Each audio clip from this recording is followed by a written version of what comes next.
Hai ngap, kali ini kita kembali menemani waktu luang Anda dengan menyajikan sebuah film drama romantik melankolis Bollywood yang berjudul Sanam Re. Sebuah film yang menceritakan tentang kisah perjuangan cinta seseorang namun takdir berkata lain. Oke, langsung saja kita saksikan, inilah dia filmnya.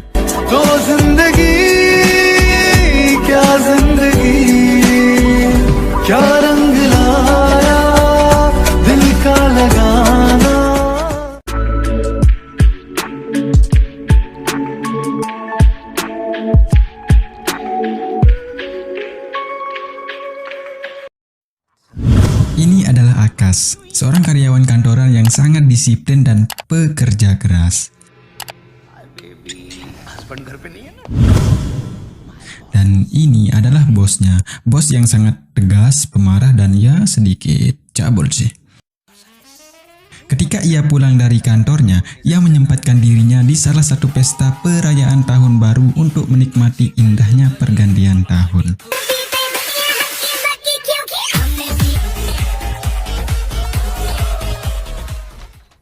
Paginya, ia dibangunkan oleh bapak kosnya karena sudah terlalu lama menunggak pembayaran.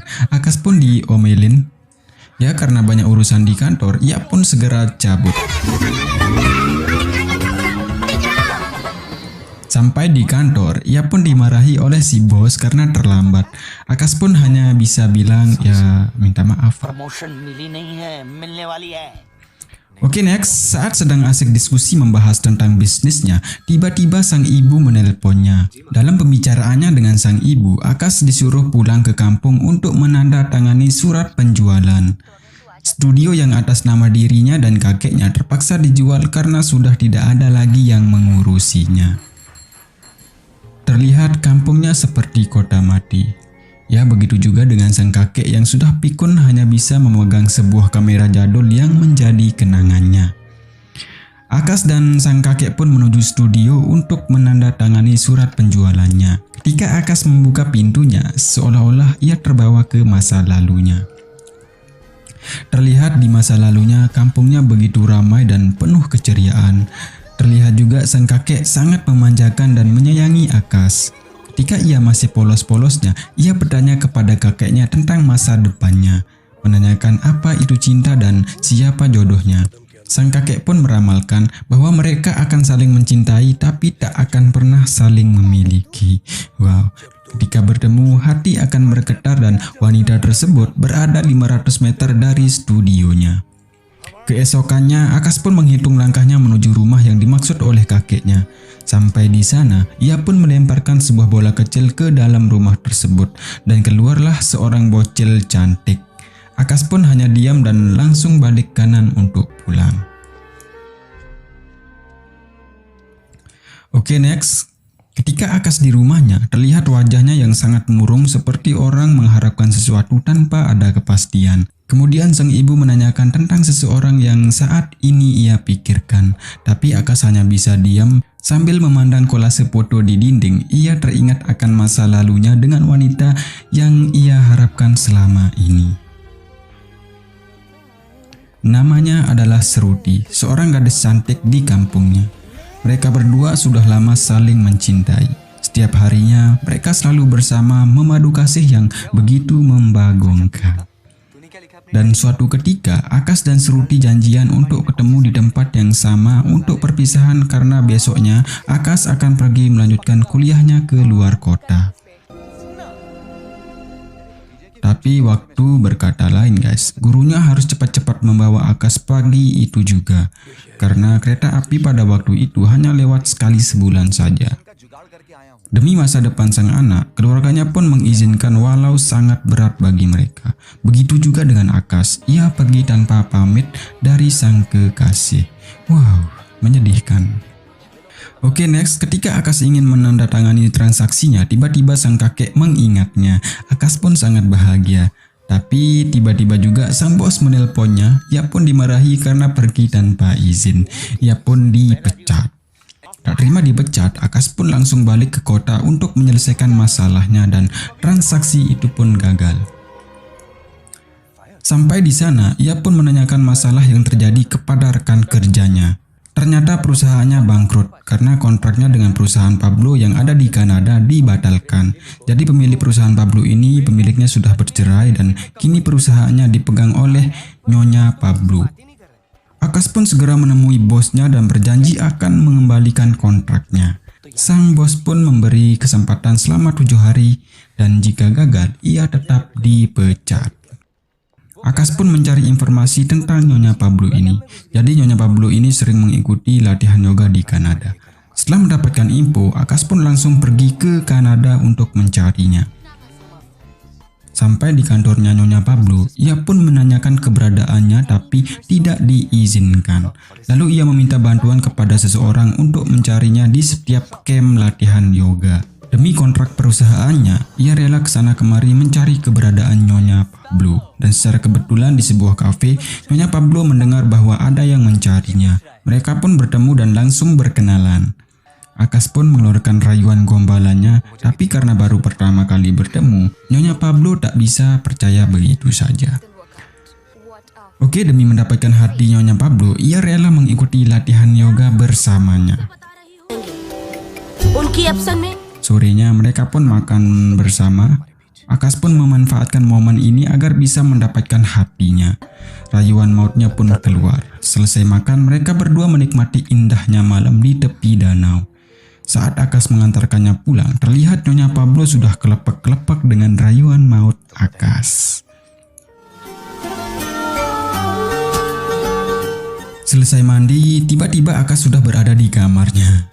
Wow, tapi Akas nggak sebejat itu, ngap. Dan kini Nyonya Pablo sudah takluk dibuatnya.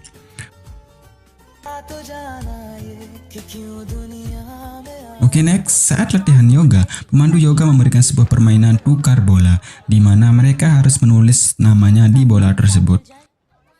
Singkatnya, Akas pun mendapatkan bolanya Anjali. Akas pun kaget, ia mengira dia adalah Shruti. Tapi Anjali sendiri tidak mengenal yang namanya Shruti. Akas pun bingung dan gua juga bingung, padahal itu adalah Shruti guys ya. Keesokannya pemandu yoga tersebut menyuruh mereka untuk latihan konsentrasi dan berfokus tentang cinta pertama mereka. Mereka pun teringat tentang masa lalunya, tentang cinta pertama mereka. Akas pun mengingat tentang cinta pertamanya dengan Shruti. Anjali pun demikian, mengingat cinta pertamanya dengan Akas. Dan Nyonya Pablo pun demikian, ternyata cinta pertamanya adalah Akas. Wow, kok bisa ya, what the fuck man. Oke, seperti apa kisah cinta mereka? Yuk kita lanjut aja.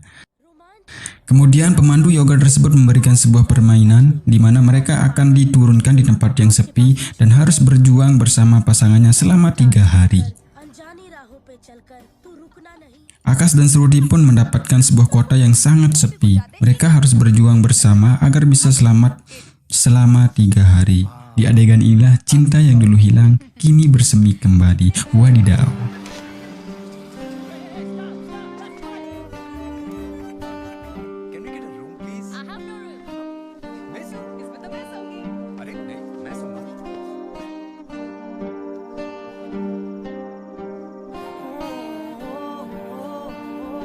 Oke, next, setelah permainan berakhir, pemandu yoga pun mengumpulkan mereka di suatu tempat sebagai tanda latihan yoga sudah selesai. Akas pun mencari Shruti dan mengungkapkan isi hatinya. Tapi Shruti harus cepat-cepat pulang dan hanya bisa mengucapkan ya jika kita ditakdirkan ya kita akan bertemu kembali. Lalu ia pun pergi menaiki bus dan meninggalkan Akas sendirian. Malamnya ia pun menemui Nyonya Pablo untuk minta maaf karena selama ini ia hanya pura-pura demi kontrak perusahaannya tidak dibatalkan. Dan ia juga mengungkapkan bahwa cintanya hanya untuk Shruti. Nyonya Pablo pun tampak kecewa dan ya balik kanan langsung pergi. Keesokannya ia pun pergi ke kantornya. Sampai di sana bosnya sudah menunggu dan menagih janjinya. Karena Akas gagal mengembalikan kontraknya, ia pun dipecat dengan kata-kata kasar. Tak terima dengan perkataan sang bos yang semena-mena itu, akhirnya Akas pun angkat bicara. Semua karyawan di sana membela Akas. Karena takut semua karyawan akan resign, bosnya akhirnya sadar diri dan minta maaf. Makanya jangan sombong jadi orang guys ya. Oke, next, keesokannya Nyonya Pablo datang ke kantornya Akas. Di sana ia mengungkapkan isi hatinya dan menawarkan kembali kontrak dengan perusahaannya. तुम्हारे कंपनी की जरूरत है। What say? Kemudian mereka menikmati malam di pinggir pantai. Tak rela melihat Akash yang selalu dirundung dengan kesedihan, Nyonya Pablo siap membantu Akash mencari keberadaan Shruti. Ia pun sangat bahagia. Keesokannya mereka pun berangkat. Sampai di tempat tersebut, Shruti sudah tidak ada di sana. Kemudian Akash dan Nyonya Pablo mencari Shruti ke kampungnya. Sampai tepat di depan rumahnya, Akash pun melihat Shruti sedang berada di sana. Kemudian ia memeluknya dan Nyonya Pablo hanya bisa menahan rasa sakit hatinya. Sakit. Tetapi Shruti tidak bisa menerima Akash yang sudah kembali untuknya. Meskipun ia sangat mencintainya, Shruti meminta agar Akash meninggalkannya. Dengan berat hati, Akash pun pergi.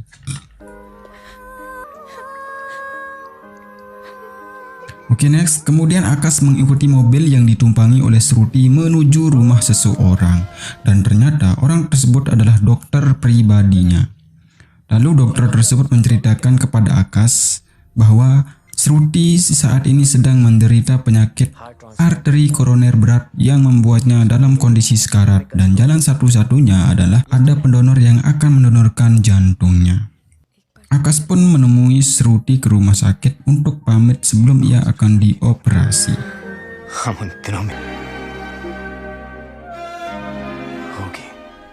Dokter pribadinya pun tampak panik karena pendonornya sampai saat ini juga belum datang. Tiba-tiba ambulans pun datang membawa sebuah organ yang akan didonorkan ke Shruti. Dan akhirnya ia pun bisa selamat. Beberapa bulan kemudian ia kembali ke rumahnya. Shruti yang sudah sembuh dari penyakitnya kemudian mencari keberadaan Akash. Ia menanyakan ke sana kemari, namun ya sudah 1 bulan ini Akash tak ada info alias lost kontak, kata teman-temannya. Shruti akhirnya memutuskan pulang ke kampungnya. Dengan berat hati ia harus merelakan kehilangan Akash. Setiap langkahnya dipenuhi dengan jiwa yang pedih. Tapi ia yakin suatu saat nanti akan dipertemukan kembali. Tapi setiap hembusan nafasnya, ia bisa merasakan detak jantungnya Akash. Ya, ending yang menyedihkan guys dan membuat penasaran. Ya, menurut gua sih Akash mendonorkan jantungnya demi Shruti tanpa ada orang yang mengetahuinya. Oke, adapun pelajaran yang bisa kita ambil dari film ini adalah sebesar apapun perjuangan yang pernah kita lakukan ke seseorang, apapun itu, kalau takdir berkata lain, ya kita tidak bisa memaksanya. Semoga bermanfaat dan terima kasih. Salam bahagia. Jangan lupa like, comment, and subscribe. Yo man.